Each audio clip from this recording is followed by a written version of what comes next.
Welcome back to this World of Warcraft Let's Play. You're Sambo, and joining us as always is the very sniffy, snorty Seraphis, our Worgen mage. If you joined us in our last episode, you'll remember that we were out the front lines where we had a Forsaken invasion just behind Duskhaven here.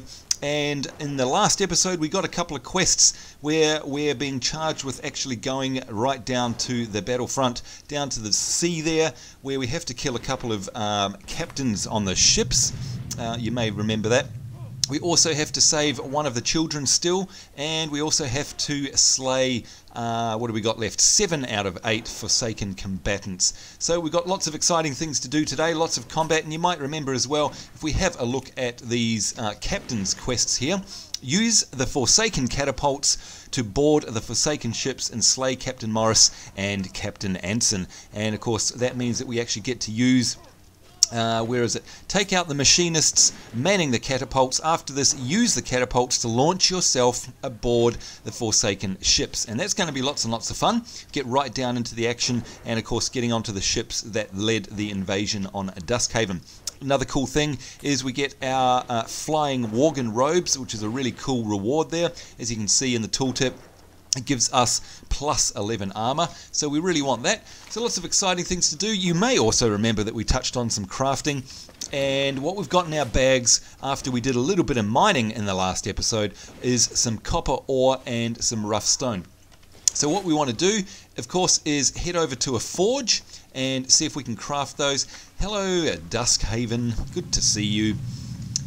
Oh, and another thing too, don't forget that now we will have, yes, there we go, you can see the little pip along the XP bar there. We now have some rested XP because, of course, we logged out in and in. Well, that's a tough one to say, in and in.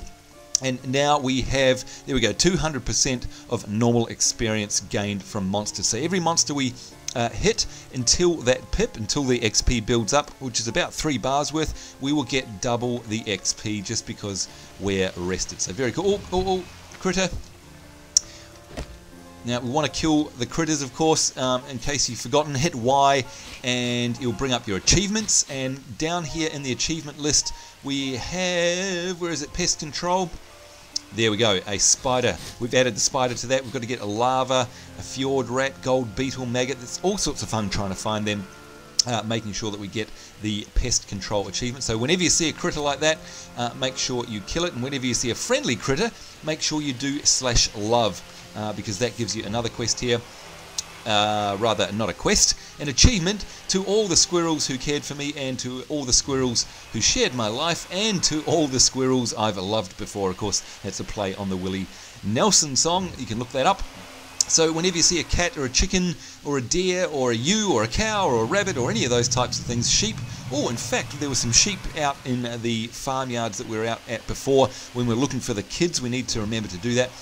We go /love, and that will actually count towards that achievement. In the meantime, here we have a forge. So what we want to do is we want to bring up our smelting menu. And as you know, of course, we've got 3 copper ore in our bags, which means automatically that this recipe here, smelt copper, which, by the way, is going to give us copper bars. And as you know, we can either sell them to the vendor or sell them on the auction house. And currently with my auctioneer add-on, by the way, I need to put a link to that in the comment box below, and I promise you I will do that. Because Auctioneer shows me what the current going rate for them is on the public auction house. And at the moment they're getting about 34 silver each, which is a whole lot more than 10 copper. So we definitely want to make these to make some money. We could, of course, just sell the raw ore. That's another option. You don't have to make the copper bars. It's just that the copper bars are going to be used by blacksmiths, engineers, jewel crafters, leather workers and miners.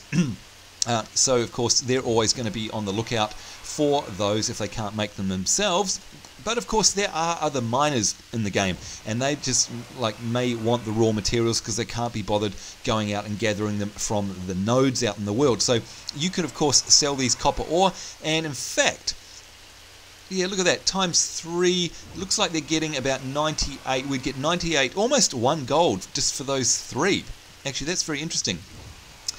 We would get let's see, 34 each. So it's going to be about the same price at the moment. Now I do have to go to the auction house once we get there, of course, and rescan these prices because they change all the time, and I haven't scanned for quite some time. In fact, I don't think I've scanned on this server for a long time.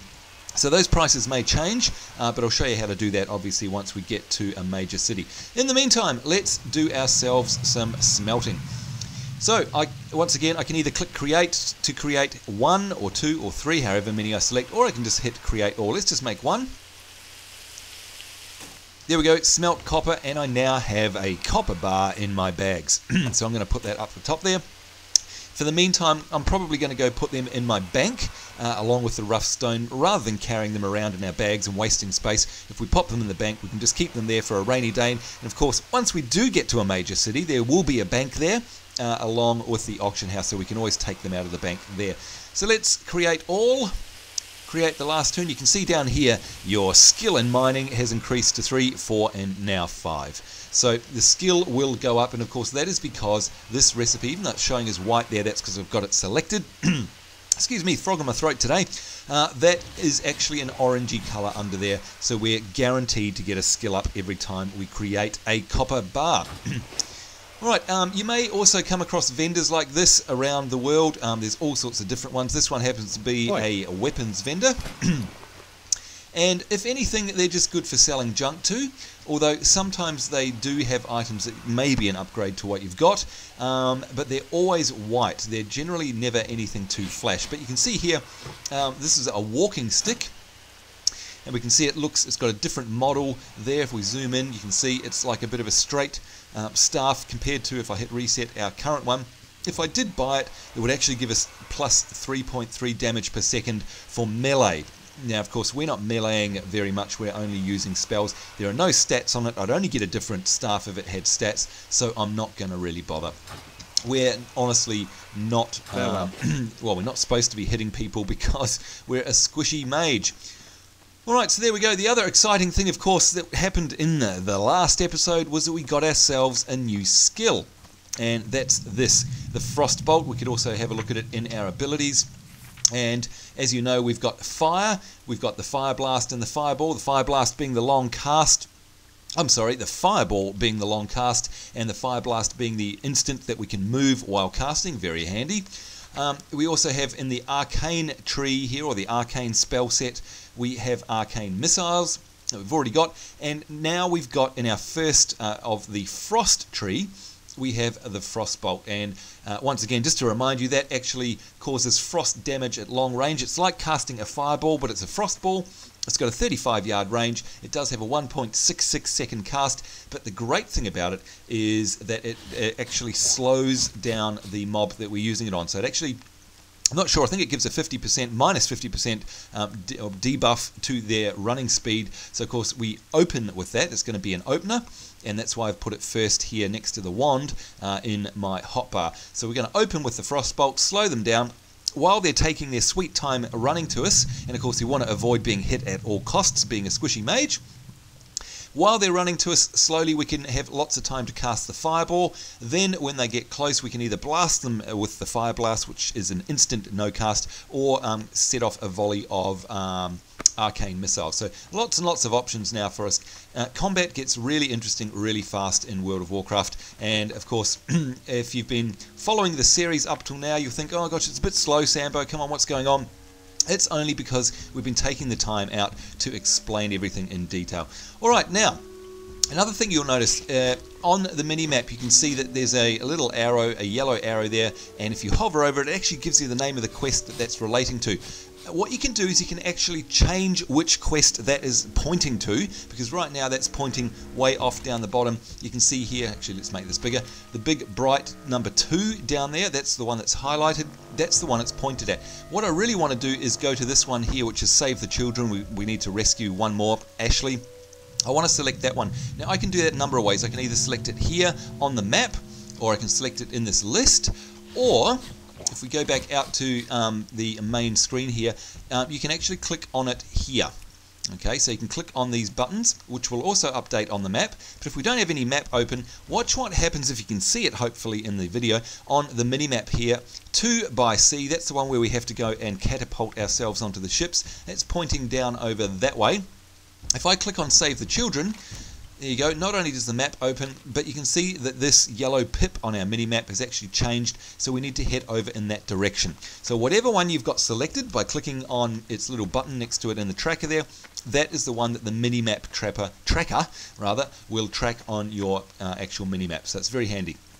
Right, now, we don't want to forget we need to love these sheep to get the achievement eventually. So let's click a sheep here and we'll go /LOVE love. And there's no emote associated with that, but it does say in the chat, you love sheep. Well, that's interesting because I'm a Kiwi. So there's a famous joke about that, but I won't get into it. If we've got young people watching, but anyway, if we go into to all the squirrels who shared my life, where is it? All the squirrels I've loved before. That's interesting. The sheep should have updated, and it hasn't. Let's have a look at this. Why has that not updated? Let's track that. Let's try it again. /love. You love sheep. I honestly have no idea why that's not updating, because it should. That's very interesting. I honestly couldn't tell you why it's not. It should be. That's a sheep. I've /loved it. Wow, okay, no clue. Maybe it's bugged, or I honestly don't know. But anyway, if you come across it yourself, make sure that you do actually make sure that you do /love the sheep so that it does count towards those achievements. Right now we're trying to find Ashley. Where is Ashley? Let's have a look on our map. Should be somewhere around here. Maybe she's in that building. In fact, it looks like she could well be. The quest tracker is pointing in there. There's James. We've already done James. And, oh, I can see a copper vein on the mini-map. I'm tempted to go out there now, but we will head there later. Oh, Forsaken Foot Soldier, wasn't expecting you. Gosh, come around the door, and there he is. And we're getting hammered here. Our health got really low there, although it does count towards one of our quests, so that's handy. Now, one thing I just noticed, whoa, that's weird. There's a wiggly bunch of stuff there. Oh, they're a can of worms for fishing, that's what it is. What we did get in our bags was some linen cloth, and you may remember when we were talking about first aid, the humanoids, and of course a Forsaken is counted as a humanoid, they all drop cloth, and various types depending on what zone and what level we are. Now, they are used for first aid, and they can make bandages. So you can see here, linen cloth. And another great thing about linen cloth, by the way, if you run out of use for them, if you ever max out your first aid, or you're not a tailor, definitely go and sell them on the auction house, because they fetch a really good price. Anyway, we can now make a linen bandage. And you can see there, one, we don't have to be near any tools to do it. We can just click create.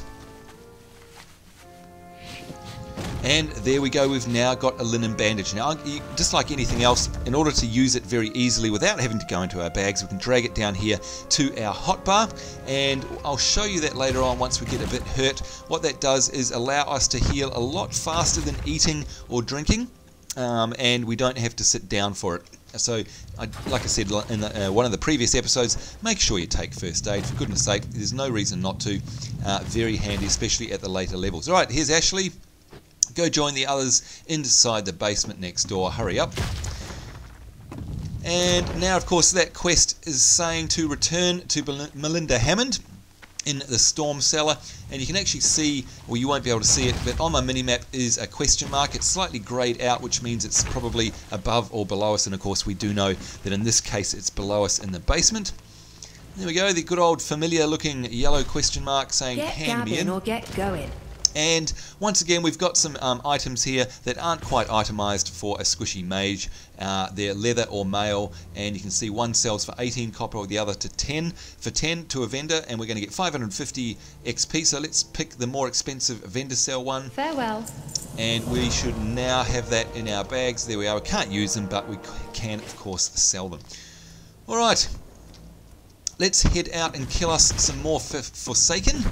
So unleash the beast. You can see there that blue area on the minimap. That's where we need to head to in order to find the Forsaken. And of course we're going to be on the lookout for any copper nodes, because we definitely want to pick them up so we can upskill our mining. Now, here's our first opportunity to use our new Frostbolt. So you'll see it's got a slightly different effect, slightly different sounds, and you should see when we apply this to the enemy, not only will it do damage to them, but it will give them that debuff, that movement speed debuff. And on their portrait up here, we should see the debuff appear underneath. So we'll hover over that and see what it says. So here we go, Frostbolt. Bang, there it is, and there you go, Frostbolt movement slowed by 40%. Now I should be shooting here, but I'm going to talk instead. You can see it took them a heck of a long time to get to us. That's because they had that debuff thanks to the Frostbolt, and it also did a big amount of damage as well. Now let's let this guy actually get our health down a little bit. You can see our health up here, 56. We'll get right down low so I can show you the bandage in action. Our health is low. It was very close. Let's use a bandage.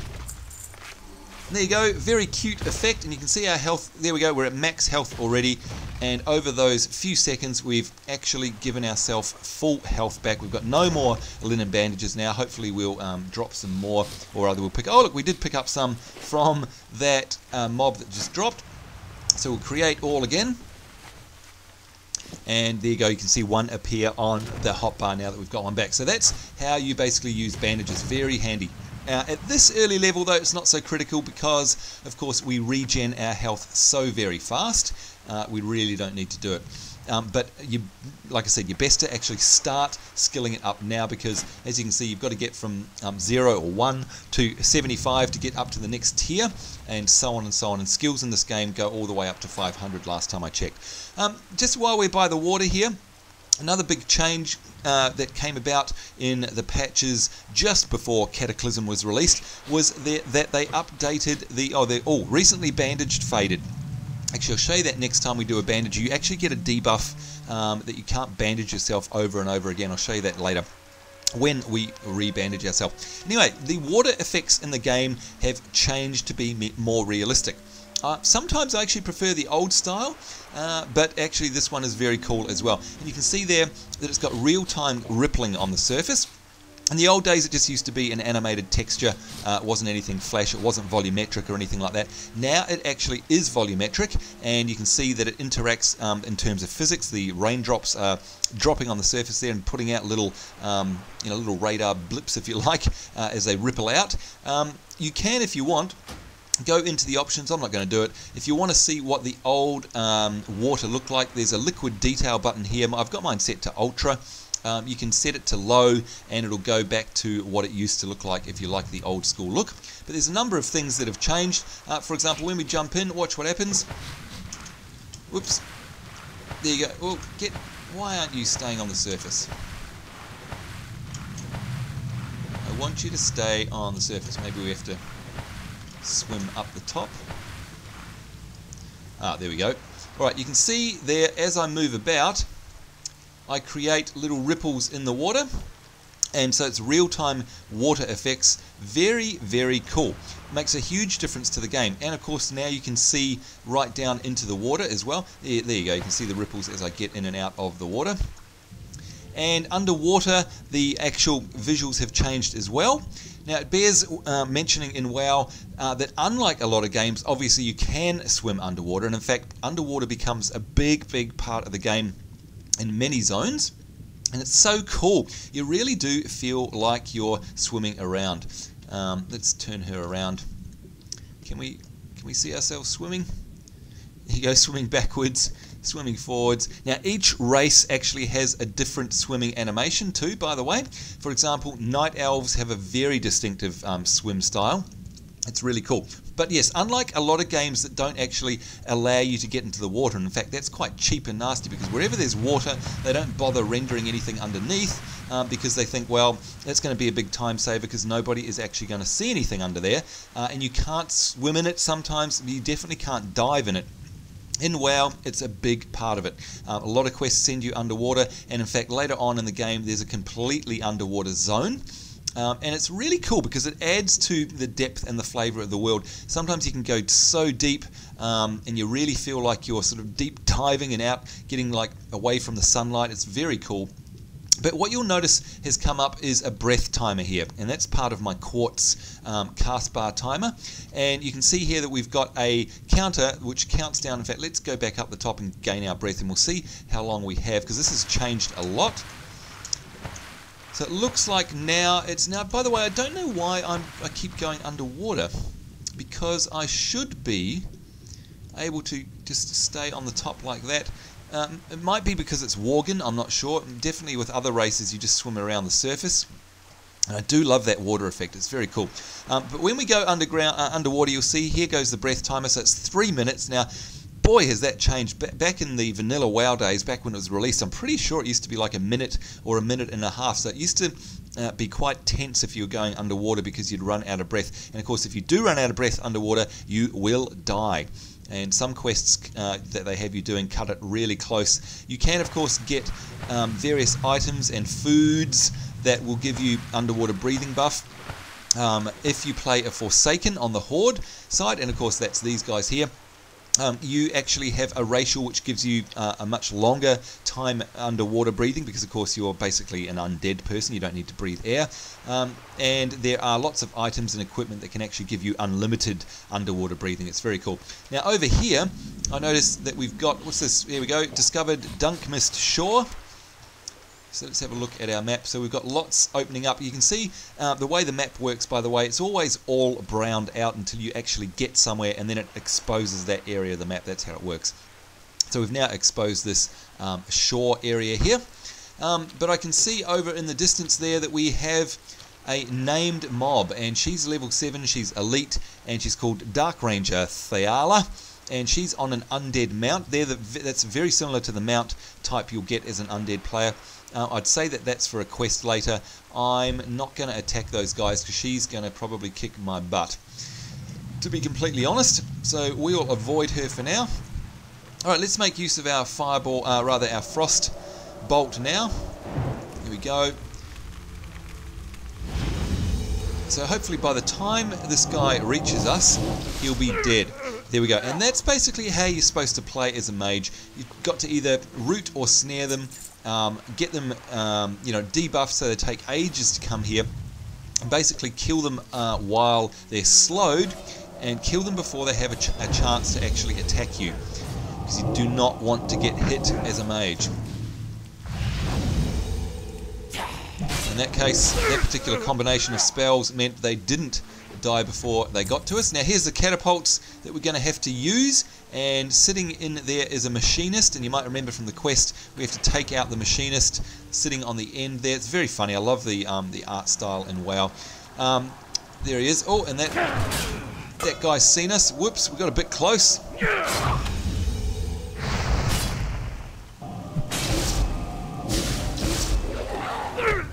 There we are, took care of him. Let's take out this one in the background as well. We've got lots of range.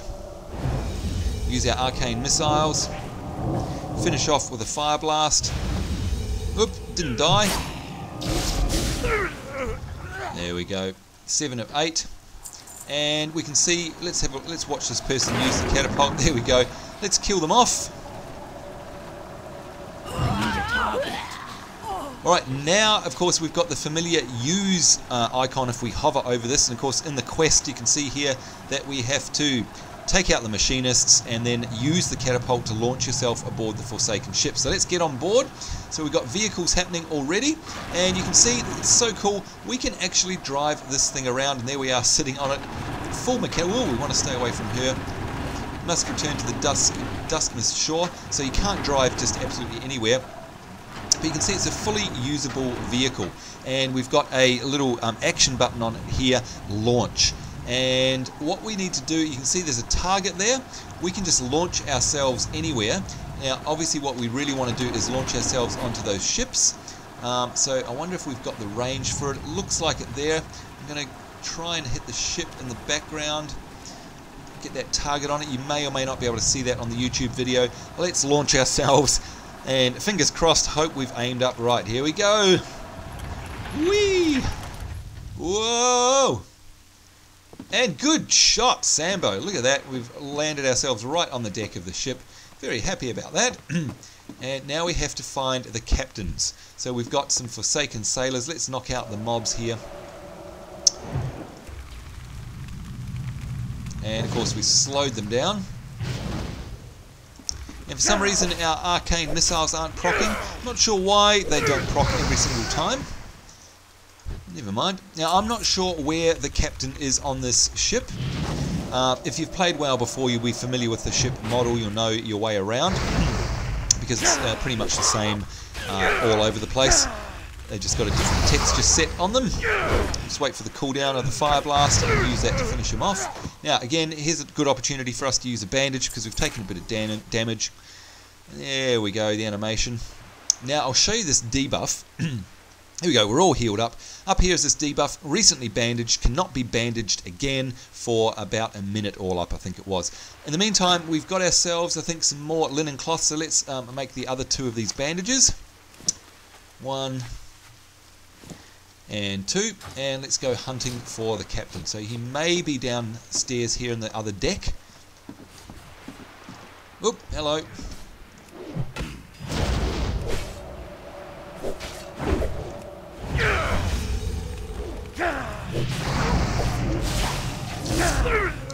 Boy, these guys are a bit tougher as well. Take a bit more beating. Normally the captain's around here, but not in this case. A lot of quests in other zones in WoW, and remembering too, there are so many zones in WoW. It's such a freaking huge game. Normally the captains are up that end, but doesn't look like it in this case. Now we've got no line of sight to the target there. Now this may be a good opportunity to explain that. Whoops, we pulled him anyway when we got in view. What it meant basically was there was either a wall or a level or a pillar or something like that in the direct line of sight between us and the mob. In other words, there was something interrupting that line of sight. That means you can't cast. So line of sight is quite a big, comes into play a lot, especially if you're doing PvP, by the way. Alright, now we did pick ourselves up a leather belt, but because of course it's leather, we can't unfortunately use it. So we'll just keep that in order to sell to the vendor. Alright, let's see who's down here. Maybe the captain's down here. Maybe not, who knows. Doesn't matter, it's all good XP.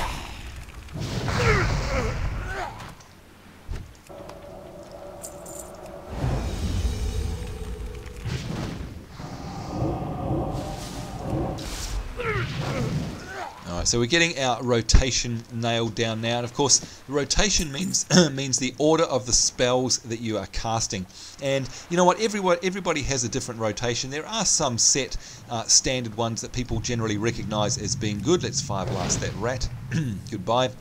But you know, each to their own. It's one of the great things about WoW. You know, combat is what you make of it and what suits your playstyle. So you know, at the end of the day, there is no right and wrong. And generally speaking, most people put the spells in the order of their rotation on their hotbar. Right, there he is, Captain Anson. That's who we need. Level 6, 120 hit points. Let's rip into it.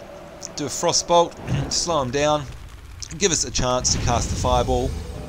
Then some arcane missiles, and hopefully finish him off with a fire blast. And yes, that took him out. And there he is wearing a captain's pirate hat, as you may be able to see there. Always pays just to check around in these sort of areas in case there's any loot chests lying around. WoW has chests all over the world, and quite often they contain green items, which of course are items that contain extra stats. So well worth doing. Alright, let's jump off here. Thank you for that, and we need to catapult ourselves onto another ship, so we probably need to take out a machinist over here. Let's do that, and commandeer ourselves another catapult. Oh, and we hit them in one shot there. That was a one shot. Get on board. There we go, and let's move over here. See if we can line up the deck of the ship. There we go, by the looks of things, and launch ourselves off.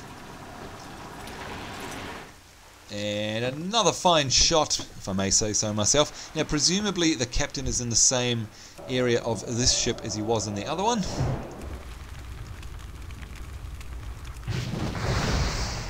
And our arcane missiles didn't proc, so I can't use them. And now they've procced. So I'll probably use the Frostbolt. Whoops, where is he? There he is, way off in the distance. Captain Morris getting in range. Hopefully our arcane missiles will stay up there. Yeah, there they go. And he's slowed, so he's going to take a long time to get to us, and hopefully he'll die before he gets a chance to hit us. And yes, that's right. So there we go, both of the captains slain. By the way, right-clicking on a mob puts you automatically into auto-attack mode. Now that's of course handy if you have a melee character. In this case, of course, we're not really a melee character. We are a caster, but we still can use melee hits with our staff, and that's exactly what I did. In fact, I'll show you that there. Just right-click, do nothing, and you will auto-attack automatically. And that's the swing meter from my quartz add-on there doing its work. You can see the timing of each swing. We've got a very long swing time. It's 2.9 seconds, and I'll show you where you get that swing time from in a minute. There we go. Now if we look in our character sheet, we'll see that we've got there a bent staff, and that's what I am using as a melee tool in this case. So I just again right clicked and began auto attacking. You'll notice that one of the stats on there, it's got two-handed, so that's its type. It's a staff type, and it's got 2 to 4 damage, and you can see speed 2.90. And what that means is that the swing time for this two-hander, and let's face it folks, two-handers are going to be a lot slower. Whoa! Another mob has spawned. Let's do some more meleeing there. It's got a 2.9 swing speed on it, and what that means is that it takes 2.9 seconds between swings, and that quartz cast bar down there, or melee swing bar, actually automatically keys itself off the swing time of your weapon. And we need to heal ourselves. Oh, we got a green there. By the way, I'll show you healing with food. Here's how food works. Although I think we did show it in an earlier episode. A lot slower than bandaging, but you can see there, if we've got the time, we can take to sit down. We actually see ourselves eating there. And of course, food will give us buffs in certain circumstances. Band-aids won't. That's the trade-off. But yeah, so each weapon has a speed. So of course, the lower that number, the faster the weapon, because of course, the lower the number means the lower amount of seconds between swings. Therefore, they're faster swings. So for example, if you're a rogue and you were dual wielding 2 daggers, you would want those numbers to be as low as possible, so you had nice fast auto attacks. So that's how speed works on weapons, and it's totally to do with melee and nothing else. Now, you might have noticed we got a green item drop off that mob, and it went into our bags. That there is a tiger's eye, and because I've got my add-on working here, I can see that that's actually used for a number of things. It's also used for a quest, but it's also used for blacksmithing, engineering, and jewel crafting. So all of a sudden and automatically I can tell that that's not junk. I actually want to sell that at the auction house. Now I can't use it myself, but there are many people, many professions out there who love tiger's eye because it's an ingredient in one of their recipes. So definitely save that. We also got a pellet rifle here, and if you want to see what they look like, we'll control click, and you can see that's what a typical gun looks like in WoW. And of course, that's a ranged slot weapon. And we also got ourselves some patchwork gloves. Now that's interesting because they are greys, so they're not very good, but they do actually give us 15 armor. So I'm going to equip those, and you'll see, let's stand up. You can see there my hands have turned brown. In fact, let's get out into the light, even though we're probably going to be attacked, and we'll zoom in a little bit and spin her around. There we go. If I take these gloves off, whoops, if I take the gloves off, there we go, you can see there's my grey skin. If I right click to put them on, they actually do show up. A lot of games don't show the little parts of armor and equipment, but WoW tends to show most things. And once again, of course, we need to go to the equipment manager and click on normal and click save. Yes. And then that new set of gloves now becomes part of our set. You'll also notice here I got a forest mushroom cap. You get these from time to time out in the world. In this case, it just restores 51 health over 18 seconds. It's exactly the same stats as the spice bread. So it's just another piece of food that we can use to top up our health if need be. Alright, looks to me like we've pretty much cleaned up for all of our quests. Let's kill off a couple of mobs in the meantime. Now I could have got myself a lot more distance there, by the way. but I didn't.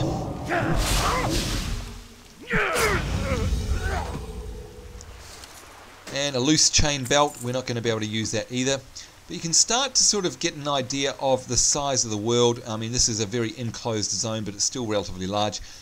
As we get through the Isle of Gilneas, or rather the continent of Gilneas, and of course out into the big wide world, you'll see that WoW is absolutely huge. It's such a big, open, seamless world. It's fantastic. Now, one other thing, by the way, we looked at some silverleaf earlier in terms of it being a herbalism herb to gather. Here's what a peace bloom looks like. If you've chosen herbalism, look for those on your map because, of course, you'll be able to gather that.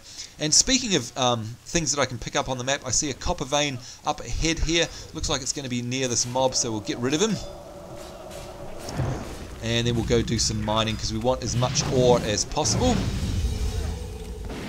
It should be just up here over the edge. And there it is, sparkling away. Let's mine that. And some copper ore and 6 rough stone that time. That amount is random, by the way. Now I see there's another one over here. Fantastic. We want to get as many as possible. Never leave a node behind unless you're in a desperate rush or something, because you know, it's basically money. Oh, and that ability there missed. I don't know if you noticed that. But there are stats in the game that dictate whether or not your particular spell, or indeed your melee hit, will hit or not. It's a chance to miss. And we did go through this earlier. You'll see down here in my spell power, we've got hit chance, and it's saying to me at a target level of 7, we've got a 4% chance that this spell will actually totally miss. And that's what it did there. So you're dealing with maths, and here's another node. Let's pick that up, do some mining.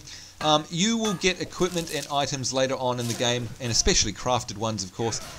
By the way, we're also following our pip on the mini-map here, that increase your hit chance. And you know, especially if you're a tank or a DPS character, well, pretty much most characters, to be honest, you want to increase either your melee or spell hit chance, because it does make a huge difference. There's no use having a really powerful spell and all the best gear in the world if your spell or your melee swing is actually just going to miss the target. That's no good. Alright, so we've gone over time, folks, but we're off to Handon now, wrapping up the episode. Lord Godfrey. Hello, Lord Godfrey. Speak.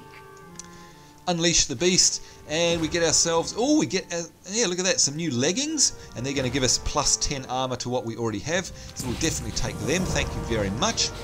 What? And 2 by the sea, which is going to give us our new robes, which we're also going to get plus 11 armor for, so thank you for those.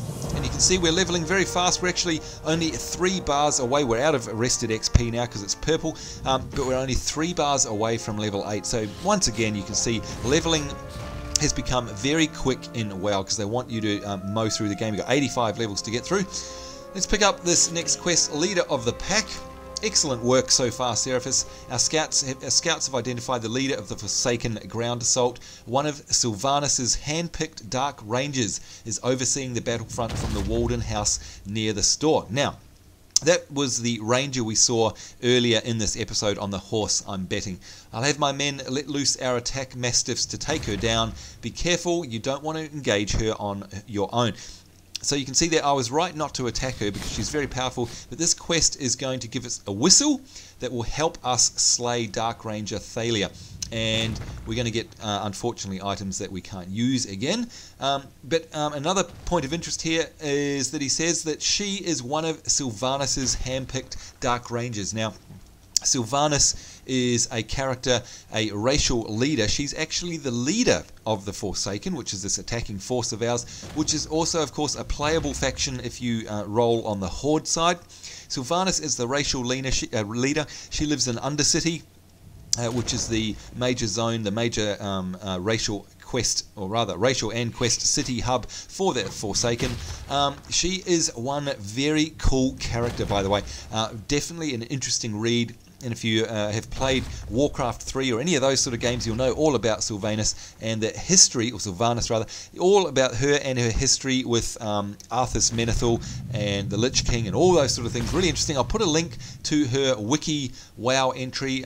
Definitely an interesting character, and I don't think we'll really get to see her much, obviously playing on the Alliance, but great fun to read up about, and a really, really, really cool, engaging backstory. So anyway, let's accept this. You can see that we have got a mastiff whistle in our bags, and we use that with a 3-minute cooldown, and it will signal the attack dogs basically to take down Thalia. So we'll definitely be wanting to use that, and remembering, of course, blah, blah, blah, that the whistle appears up here in our quest tracker, so we don't have to go into our bags. Now boy, we're over time. Before we log out for this session, let's put on our new gear. So we've got our new flying Worgen robes. Let's have a look at that. There we go. We've changed colour, some new flash gear, and we've got something else, didn't we get? What do we get? Oh, the leggings. So some new leggings. Of course, we don't see them visually because they're underneath our robe, but they definitely did give us an extra boost. We're going to go to our equipment manager and hit save. It's that easy, and now our old ones now will no longer say that they belong to our equipment set. And once again, in case you're wondering why we're bothering doing that, it's because we can have multiple sets for, you know, special occasions, festival gear, fishing equipment if we want to swap out our weapons, and especially if we have gear that has fishing buffs on it, etc., etc. We'll get into that later in the game, of course. Also, at the moment, we don't have any titles, if you're wondering what that other icon is up there, if you've only joined us in this Let's Play series. Otherwise, you can go back to the very beginning Let's Play where we discuss all of this. Alright, so I think it's time for us to end this episode. In the next one, obviously, we'll pick up with this quest where we have to go and slay the Dark Ranger. I certainly hope you enjoyed this episode. More importantly, hope you're having a great day. Thank you for watching, and until next time, take care. This is Sambo and Seraphis saying, see you later. Bye-bye.